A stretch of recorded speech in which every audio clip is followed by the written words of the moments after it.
Welcome to the leadershop on virtual one-time events. This presentation was created by Karen Artizone and Samantha Damaris from the Student Involvement Office, Student Centers and Activities. On the agenda today, we will go through interactive activities for meetings, icebreakers, games, guest speakers, community service that could be done virtually, activities that you can host from home, streaming watch parties, and music events. So the first thing we're going to talk about is interactive activities for meetings. So the first is a Zoom poll. This is a feature in Zoom, but just as a note, you do need to set it up prior to the Zoom call. A picture on the screen is showing what a Zoom poll would look like, and there's a lot of options and various questions you could be asking your participants. Then there's Kahoot. This is a trivia quiz site that you can kind of play as a game, as an interactive tool for an icebreaker, whatever you're looking to do. Kahoot.it is where students can log into the quiz, or Kahoot.com is where you would create your quiz or trivia platform. Then there's Poll Everywhere. This is polls, responses, and more through text and can be done completely anonymous. Then there's the Annotate feature. This is in Zoom. You have to turn this feature on by kind of scrolling on your screen at the top, and something will pop up that looks like a little pencil. And once you click that, it allows you to annotate on the screen. So you could do this with a whiteboard format, or you can just have people there's a little stamp option to kind of mark where they're feeling. But this allows interaction in the Zoom call as you're talking. Then there's Slides Go, which is a platform for Google Slides that provides various templates for different types of meetings, games, and more. And then there's Crowd Buzzer, and it's a site that allows you to see who buzzes in first. So this can be helpful when you're navigating who answers or asks a question first, or can be used in game formats so that you don't have to control who unmuted themselves first. So if we were doing a live session, we would have played Kahoot right now, but this would have been a great way to engage with people and to see what they know, or just to kind of break the ice. Then there's Poll Everywhere, as I mentioned. I do use Poll Everywhere the most. It has a lot of different features. So it would be word cloud, which is shown on the screen, Q&A, survey, multiple choice, competition, open-ended questions, brainstorming, ranking, leaderboards. This is a great way to kind of get anonymous feedback that's through text or through your web access. We do note that Poll Everywhere does not have all the features you might want, if you're using the free version. So Answer Garden is a pretty similar option that allows you to get more participants than 40, which is what Poll Everywhere maxes out at. There's also Mentimeter, which is also similar and has various options for engagement. It has a pretty way of showing results. It can show multiple question responses if in a poll format.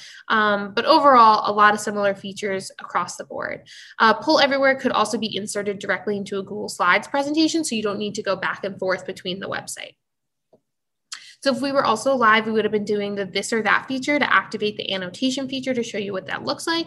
As I said, you would kind of scroll to the top, activate annotation, which looks like a pencil, and you can click a stamp option. And in this case, I was asking people to mark where they were feeling on each topic. So the first one was coffee or tea, and people would put a stamp at what they liked the most. Then the next one, how do you like to learn, remotely or in person? Same thing. Okay, so now we're going to move on to icebreakers. So some suggestions for interaction and some icebreaker ideas. So first, maybe have themed meetings. So that's what the picture is in the background. You can dress up or have a Zoom background, or kind of give a prompt for the group to kind of participate in for when they get on the call. Profile picture prompts is also a great idea. We had this in a meeting ourselves that going into 2021, kind of thinking about New Year's resolutions, we were asked to put a picture or a quote that felt of how we were feeling going into 2021. And so we all had our cameras off at first so people can see where we were at. Questions in the chat are always great. Kind of giving goofy questions or just questions to ask for people to get to know each other are always good. Allow for check-in time, go around the room and share updates, or give prompts that like highs and lows, or rosebud and thorn, different things like that. It's also a great idea to provide some social time. Your meetings or events might be the only time that students are able to connect with one another. So providing 15 minutes for just conversation for everyone to reconnect could be a really good option. Another cute idea is check out my snack. So ask everyone to share what they're eating, or tell everyone to bring something they really enjoy eating. Then there's always social media challenges you can do. So that could be Instagram takeovers, TikTok challenges, bingo boards, fill in the blanks, etc. So then for some icebreaker ideas, here's a list. I do want to note that in the Student Involvement Toolkit, which is on our website, you can find a whole list of options, but these were just some that stood out to me as possible ideas that might not take as long. So story of the group is the first one. So the leader explains that the group is going to write a story together and starts a story with one day, long, long ago, there was a blank. Then they pass it to the story to the next person, and you can add a phrase, a word, or a sentence to advance the story's plot. Keep going and see how your story grows. One member should be designated to record the story for laughs later. I kind of look at this like a Mad Libs kind of activity, that you're kind of continuing a story just to break the ice and have people kind of be able to express how they're feeling or share a thought that they might not want to during the rest of the meeting, since this is a fun activity. Then there's boundary breaking. So create a list of fun and weird questions for your members to answer. Directly say a person's name and ask them a question. Continue until all the members have answered a question, or do a few questions each meeting so that everyone gets an answer at least once a month. Both can bond over hearing about another's weirdest haircut experience, what song was the first download they ever remember, things like that. Then zigs and zags. So ask two members to each share a short 5-minute about or how to about something that interests them. The group will end up hearing a bit about two hopefully wildly dissimilar things. So one member might discuss a short history of hieroglyphics, and the other member might show you tricks on how to do with yo-yos. There's obviously so many other options, but it's great to utilize your members and have them interact at the beginning of a meeting. Then win, lose, or draw. Generate a list of random ideas or objects, or use an online idea generator. Break your group up into teams and have members take turns drawing the object or idea assigned on the web platform whiteboard. Team members must guess the idea or object correctly within a set time. So just something to kind of bond the group and have fun in the beginning. So now we're going to go into specific event ideas. So we're going to start with hosting a game night. There's a lot of different options you have, but I'm just going to go through a few that I was able to kind of put into this presentation. So Among Us, everyone is the new craze. Everyone loves Among Us, and that does have a max of 10 people. I'm not exactly sure what the online version is, how many people you can have, but that is something that you can use your allocation money for. If you were hosting a game night with Among Us, you can order subscriptions for the online platform. Backyard.co, it's a video conferencing platform with various games like Cards Against Humanity, Pictionary, and more, and it's also free, which is good. And you also don't need Zoom for Backyard.co. You can log in and it has video access there. Then there's Bingo, Escape Rooms, Jackbox, which is another like game platform that has a set of games to play.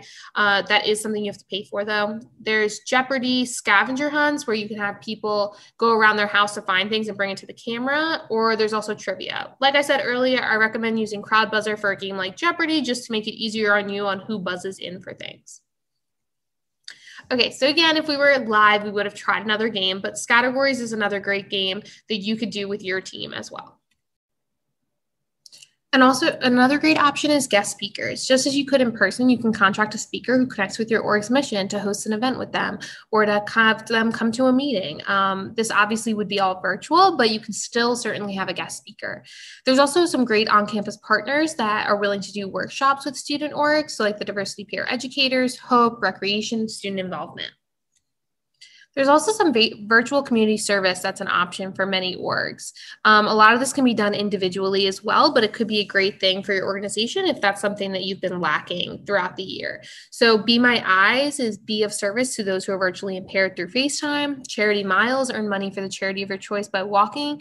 Free Rice, answer questions to donate rice to people in need. And DoSomething.org has a list of various virtual community service opportunities. Activities that can be done at home, there's plenty of them, but here are just some options for you. So a paint and sip, you can host someone for art class, or you can kind of send supplies home and host a session. There's a lot of options there. There's cooking classes that you can take or host, workout classes, study sessions, how-tos, similar to the icebreakers we mentioned. If there's someone in your organization that's really good at something or knows how to do something, maybe they could teach others. There's also coloring pages of museum art that are out there on the internet. These could be really good just to kind of have as like a self-care time or something to host together. There's also doodle times. This is like how to doodle. There's a lot of different websites that are teaching people how to doodle and kind of get their creative side going. Then there's some streaming events. So you may have heard of Netflix watch parties. I think a lot of other platforms are doing this too. So like Hulu and Facebook are starting platforms like that. You can stream Broadway shows for free online. There's also virtual tour field trips, as they call them. So this would be traveling to like the Grand Canyon or to a different country. And you do this all virtually, and you kind of follow these like guided tours online, or some of the ones that you kind of click through and it's like a 360 view that you can kind of travel through.